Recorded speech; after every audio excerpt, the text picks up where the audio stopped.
Emeka Egbuka has wasted no time making an impact for the Buccaneers. Through just 3 weeks, the first-round pick has already shown chemistry with Baker Mayfield, giving Tampa Bay another dangerous option alongside Mike Evans and Chris Godwin. Today, we're diving into the film to see exactly what makes Egbuka such a polished and versatile wide receiver, and why his game is translating so quickly to the NFL. Hey.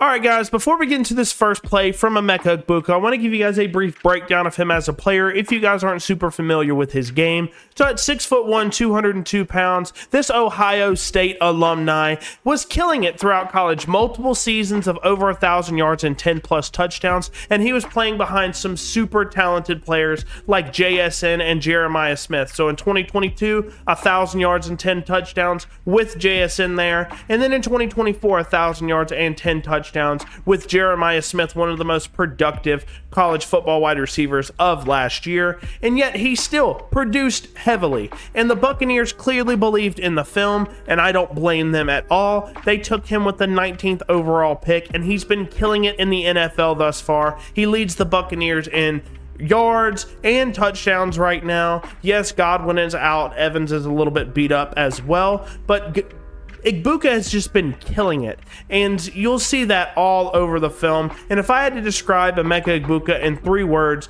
I would say crafty, intelligent, and reliable. Those are the most important words for Emeka Egbuka as I watched all of his NFL film thus far. And you're going to see this in this play right here. Shows a little bit of high football IQ, kind of reading the defense a little bit here, and kind of fake blocking to get open and get right by his defender. And this is a 30-yard touchdown. So we're going to have a little bit of play action here between Baker and Bucky Irving, and you're going to see Emeka Egbuka kind of fake block this defender. Look like he's not running full speed. He looks like he's trying to go for the block, and he's going to go right down here, run the post route right over the middle of the field. Baker Mayfield is a psychopath, by the way, throwing this ball. He layers it perfectly over the defender. It's almost intercepted, but yet he still throws it right over the defender, and it is a 30-yard touchdown. So you're going to see, let's play this back one more time. You're going to see Emeka Egbuka kind of looking straight at the defender. This play is already kind of money anyways, because you see the defender here already reading Bucky Irving, but by the time that he understands its play action, it's a little bit too late here. So you see him cut over the middle of the field. What a beautiful pass from Baker Mayfield, but also kind of a hard catch in all honesty, because I want to say he gets his hands on it just enough to where the ball wobbles a little bit. And when those balls start wobbling, man, it's very hard to catch. And Emeka Egbuka, that's something that I'll touch on a little bit later. Super reliable hands. We'll get into a play later that's really a good example of that. But you're going to see right down the seam here. Cuts right over that defender.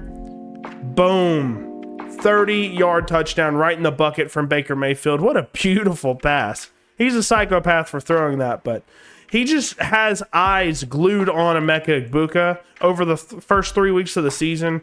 It's just, they have a beautiful connection already, and he's probably going to continue to produce throughout the year. So if you guys are fantasy gurus, this guy's probably a guy you want on your lineups. So yeah, Emeka Egbuka, beautiful play here from number 2.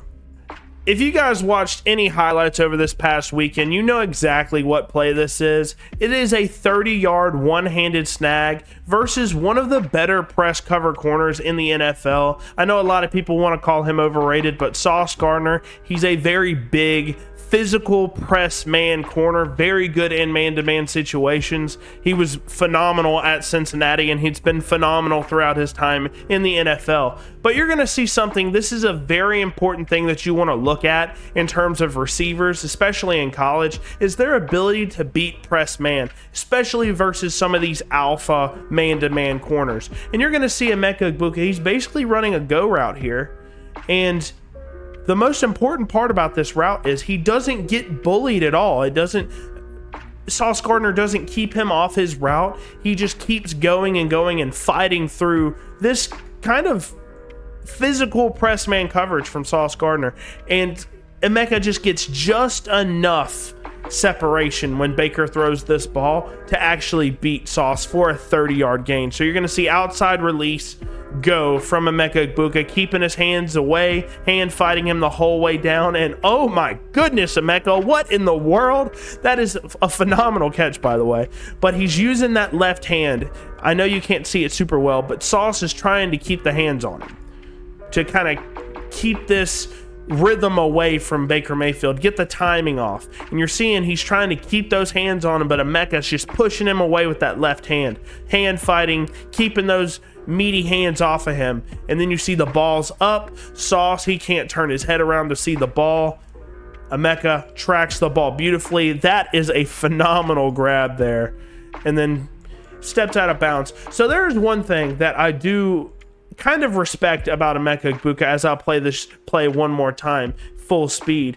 Emeka Egbuka is a very smart player. I think he's going to play in the NFL for a long time because he knows when to take hits and when not to take hits.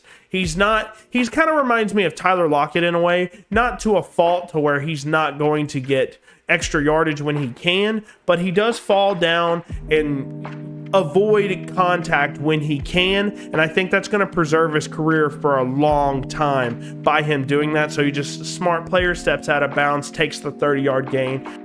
Before we get further into the video, if you're enjoying the content, make sure to hit that like button, subscribe, and don't forget to hit that bell so you don't miss any of my future videos. Also, if you want access to my full Dynasty rankings, you can check out the Google Doc link in the description below. It's completely free to view, and if you want to talk Dynasty all season long with the community, make sure to join the Bobby's Big Board Discord. The link is in the description. Alright, let's get right back to the video. This is the first bad play that I want to pick out from Emeka Egbuka's film over the first 3 weeks of the season. And guys, it is a slight nitpick, but this is one of the flaws in his game. He's just not the most explosive athlete. And that's something that's going to come up in his film quite a lot, in my opinion, over the rest of the season. He's just not the most explosive guy. We see guys like Rome Odunze, who are considerably bigger than Emeka Egbuka, be able to run routes like this a lot more effectively and a lot more explosively. So it's basically kind of like this hitch and go type situation. So he fakes the hitch and then explodes over the middle of the field. If you guys watch my Rome Odunze breakdown, Rome runs a phenomenal hitch and go. He's just spectacular at that. And this route just isn't the fastest from Emeka Egbuka. And actually, it's not quick enough to even beat a linebacker in Azeez Al-Shire. He actually flips his hips and is able to hang with Emeka Egbuka when he's free running. So you're going to see exactly this. This is a touchdown if Emeka just is able to be a little bit more explosive, and you'll see exactly what I'm talking about in just a second. So you're going to see off the line, just not fast enough. You're going to see him fake the hitch, and it does get this guy right here. And you see Azeez Al-Shire. He does play it slightly well, but he should be able to run just slightly faster than this. He's looking for the ball a little bit too early, in my opinion. Just run. You see the guy right in front of you. Just sprint this way if you can and try to beat Azeez Al-Shire to the end zone, because that's what this route's designed to do. It is your touchdown grab, and unfortunately, he doesn't even get his hands up here. Obviously, there's no chance of him making this play, I don't think. But if he's just a little bit faster, Baker puts it right in the spot where only he can get it.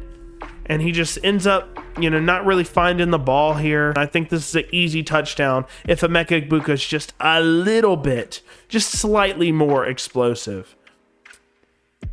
Alright guys, before we get into this last play from Emeka Egbuka, I want to give you guys my notes that I gathered on him while watching all of his first 3 weeks of film. Obviously, some of these things can be subject to change. It is only the first 3 weeks of the season, and he can improve in a lot of areas, so just take this with a grain of salt. But the things that I gathered, he's a very smart, high IQ player, and that jumps off the film immediately when you watch him. He's very instinctive, very natural at the position, very important stuff there. Also, I thought he might be slot specific coming out of Ohio State, But with Chris Godwin out, they needed another outside wide receiver, and he's played phenomenally outside and in the slot. So very versatile player. I didn't think that might be the case coming out of Ohio State, but he has proven me wrong there. So good stuff from Emeka Egbuka. He's got very solid releases. You'll see that on this play specifically. He can use to get open in the short to intermediate game. Kind of reminds me a little bit of Josh Downs in that aspect. So he can get separation pretty much immediately off the line at some points, depending on what release he uses.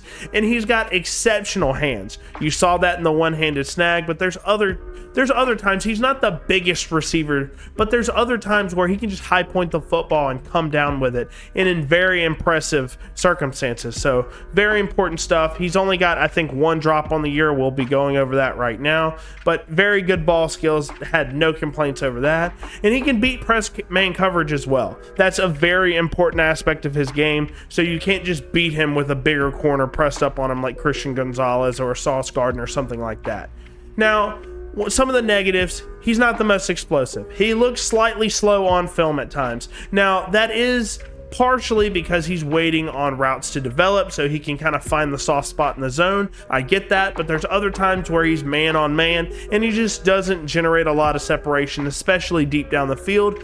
But regardless, Baker Mayfield still believes in him and targets him anyways. So they have a phenomenal relationship. So if you're a fantasy guy, like I said, he's going to get a ton of targets all throughout the year. Mike Evans has been there the first 3 weeks and he still is dominating throughout the statistics on this team. So important stuff there.